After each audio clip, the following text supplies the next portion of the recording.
No, basically, state capture basically means when you have some connected individuals. These are political patrons of the political leadership. In our case, the president here.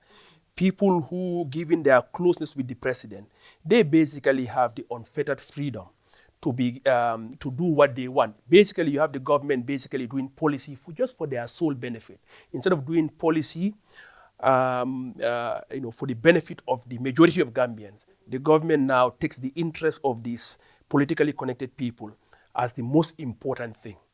And we have seen it in the Gambia. There are several of them, but the two prominent members here, they are Hamidou Jah of Jah Oil and this Bubacarr Jawara of Gaj.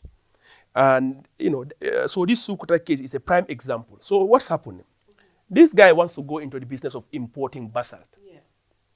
So the government decided they are going to clear several hectares of the Salaji forest where he can keep his basalt. And that's not the only place. He already has a place by Denton Bridge.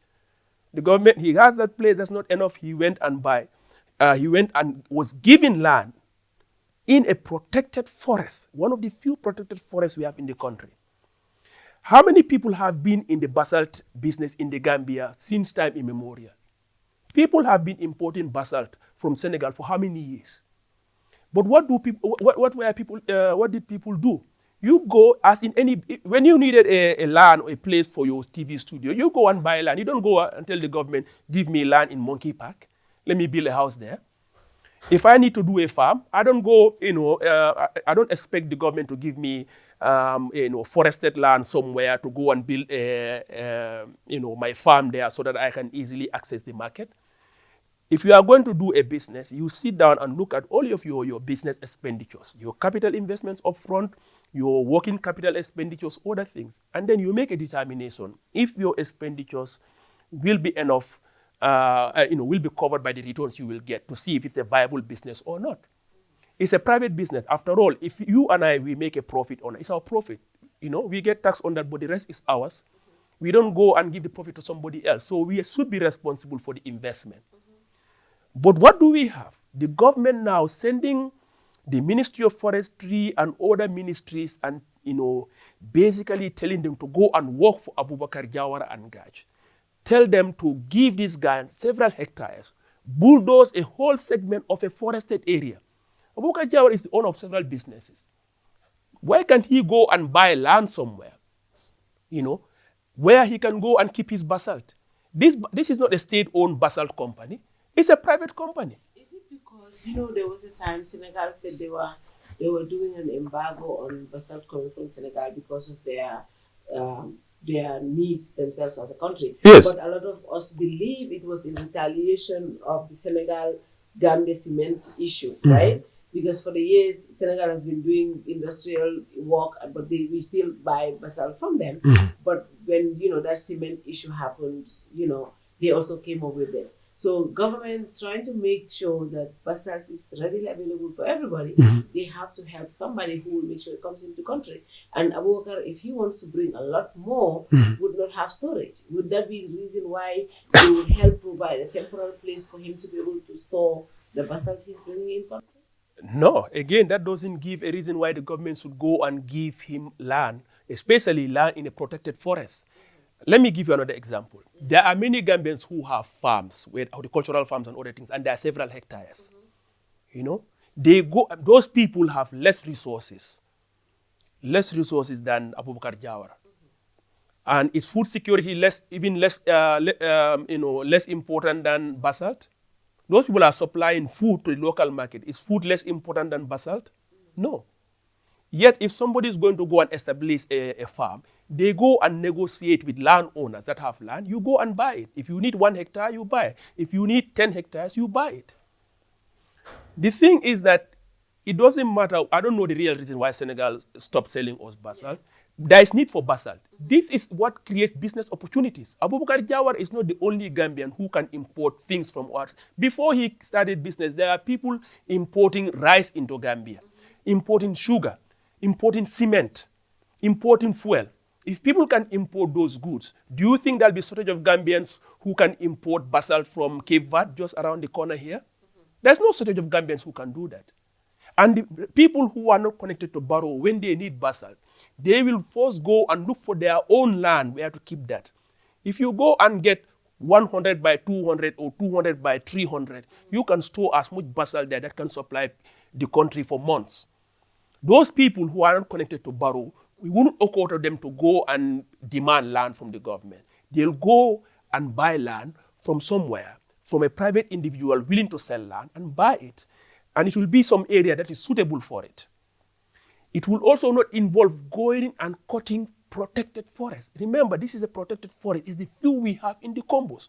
This government, since they came, they didn't gazette any area for environmental protection. Even Nyambai forest, if you pass today, anyone will tell you it's been cut too excessively. The forests that we used to have in the country are even being decimated. This government is not doing anything to protect the forest. It's in fact going out of its way to destroy. Remember, they in fact attempted to give that forest to a Chinese investor years back. People had to protest for that had to be stopped. And now, this guy, this president, do you think that if Bubacarr Jawara wasn't connected to the president, he would get that area? Do you think the ministry would work for him, doing press release for him? Do you think when he was opening his first supply of Denton Bridge, even his press release, the permanent secretary was quoted from the ministry? It's basically you have organs of the government now that are working for the benefit of one person. This is why I call it state capture. Basically, this is, it's not just giving him favors, preferential treatment. It's basically having the organs of the government, the whole ministries, working for the benefit of one person, forgetting that they are supposed to serve the interests of the country. It is the same thing that happened in the cement situation. When the government instituted a whole policy for the protection of Jar oil, kicked out of business many other Gambians, some of them youth who were importing cement, small-scale Gambians, so that one company can benefit. They would stop the vehicles of every other company bringing cement, allow only Jar oil to bring it. So when we talk about state capture, it's basically having several arms of the government working just for the sole benefit of one person, just because that individual is a political patron of the president. And this is what we have in the case of Bubacarr Jawara and in the case of Hamidou Jah of Jah Oil. How does this affect our business industry? Because I do know, I didn't want to say this, but even in the sale of tractors, there was issues that happened, and it has to be the same group of people. No, there are many examples, and we'll talk about this. I will give you an example. There's an example to deal with tractors, the procurement of tractors last year. The government made a big deal about, they'll be bringing how many tractors. They never materialized, and that's the reason why they didn't materialize. And that story, we are digging a bit more into it, and it will come out a bit more. And I can tell you, one of these two people that I mentioned is also involved in that. So the level of state capture, of the favoritism that the government is showing these political patrons of the president.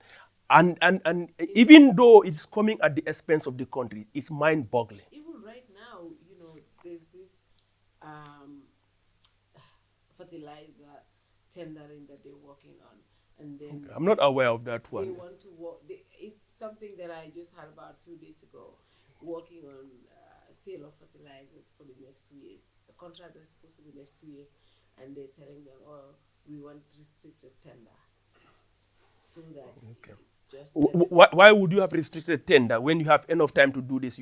Why not an open bidding where people can bid openly? Basically, the point here is that this government is showing us the cement issue affected the whole country. The one person that was benefiting was this businessman.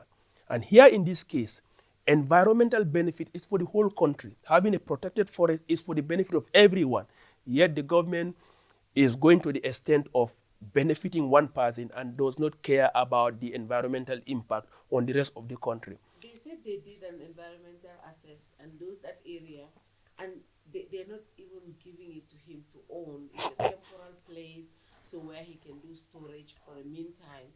And I think they did an assessment. It's not going to affect the forest. That assessment, please show it. Let them show it to the public, wherever that assessment is. If an assessment is done, there is an exercise that's done, and there's a report that's written up. There is no such assessment I'm aware of. And there are a lot of environmental groups that are following here, and they have it on credible evidence that there was no environmental assessment before this was done. They are trying to make things up. But let's go back to the issue of temporary versus permanent. So did they say how long he would be there? They just say temporary. Did they give you how long? Well, you can even call 50 years temporary in the history of the, you can even call 100 years temporary. What is important here is that where is the value of the forest if you cut down trees, you bulldoze everything? Where is its value? It's not, it's gone. Basically, once you cut a primary forest, you've done something that is a permanent damage to that area. You can say we will mitigate it somehow, but that damage, that primary damage is done.